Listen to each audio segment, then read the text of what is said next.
வணக்கம் மக்களே. ஈமோகுளோபின் டக்குன்னு அதிகமாகணுமா? நான் சொல்லக்கூடிய உணவு முறைகளை பின்பற்றுங்க. ஸோ ஈமோகுளோபினோடைய பிரச்சனை எல்லாருக்குமே காணப்படுது. ஸோ சின்ன குழந்தைகள்ல இருந்து வயதானவர்கள் வரைக்கும் ரத்தம் இல்லை. ஸோ ரத்தம் இல்லாதனால அனிமியா போன்ற பிரச்சனைகள்லாம் சட்டன் ஏற்பட்டுருது.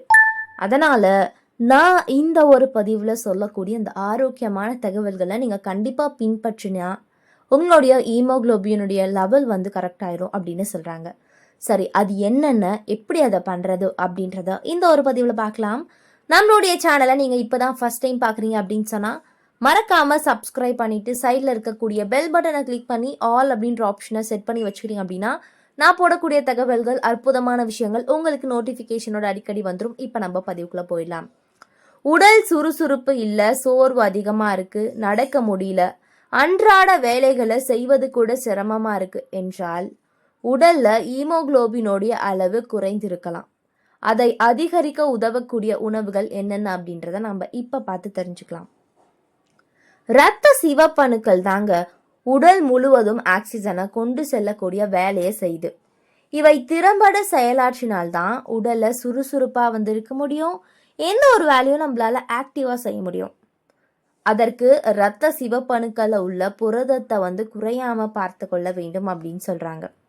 ஸோ உடல்ல ஈமோகுளோபினோடைய அளவு குறைவதனால அது உடலுக்கு போதுமான ஆக்சிஜன் கிடைக்காமல் செய்யும்.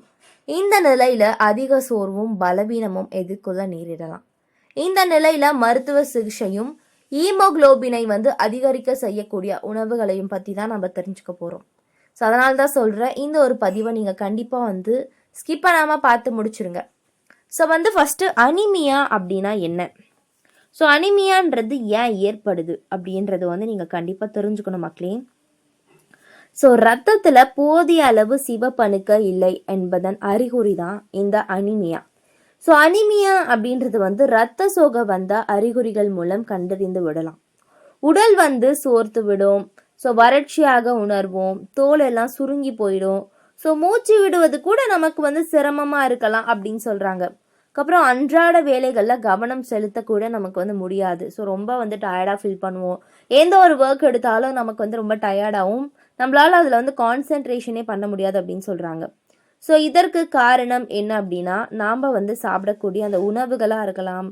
ஸோ நமக்கு இரத்த குறைபாடு அதிகமாகிட்டு இருக்கலாம். ஸோ அதெல்லாம் தான் நம்ம பார்க்கணும், பார்த்து நம்ம எடுத்துக்கணும் அப்படின்னு சொல்கிறாங்க. ஸோ இதற்கு காரணம்லாம் என்ன? உடம்புல போதிய அளவு இரும்பு சக்தி இல்லாததே சொல்றாங்க.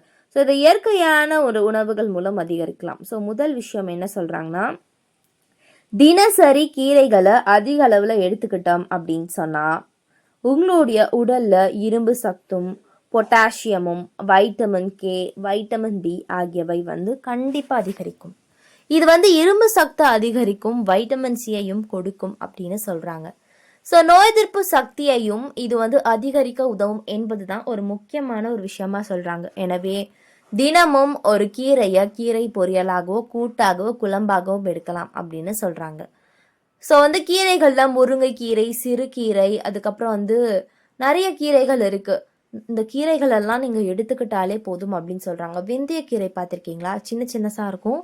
ஆனால் அதில் எக்கச்சக்கமான ஊட்டச்சத்துக்கள் இருக்குன்றதை மட்டும் நீங்கள் எப்போதுமே மறந்துடக்கூடாது மக்கள். ஏன்னா அவ்வளோ நன்மைகள் அதில் காணப்படுது. அதனால கீரைகளாக இருக்கட்டும் நீங்கள் தொடர்ந்து எடுத்துக்கோங்க, டெய்லி எடுத்துக்கோங்க அப்படின்னு சொல்கிறாங்க.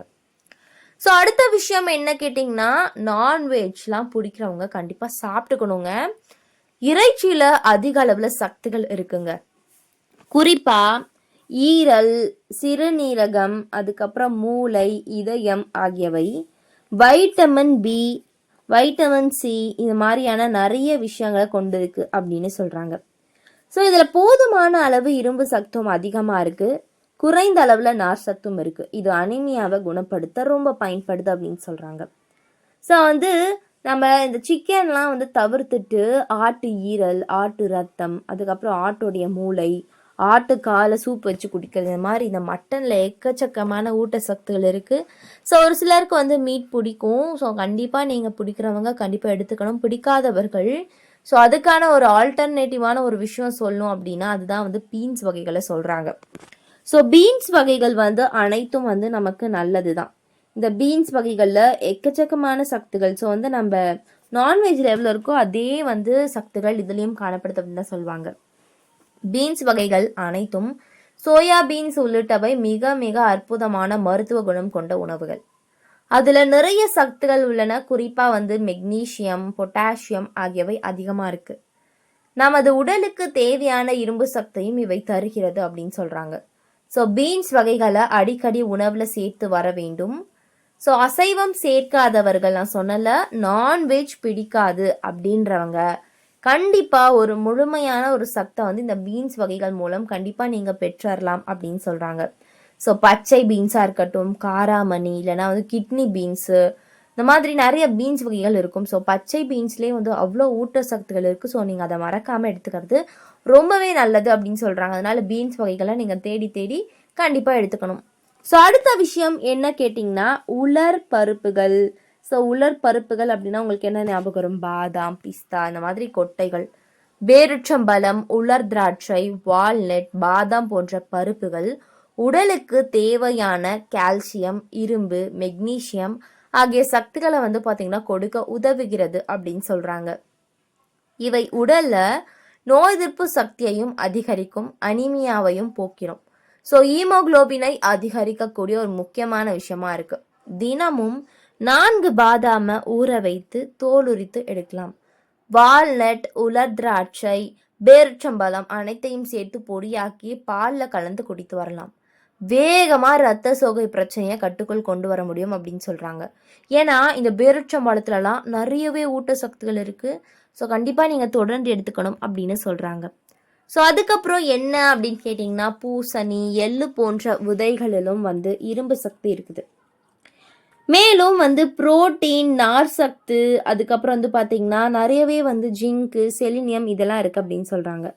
இல்லை ஒமேகா 3, ஒமேகா 6 கொழுப்பு அமிலங்கள் இருக்குது. இந்த வகை விதைகள் பல விதங்களில் நமக்கு பலன் தரக்கூடியதாகும். தினமும் 4 பூசணி விதைகள் எடுக்கலாம்.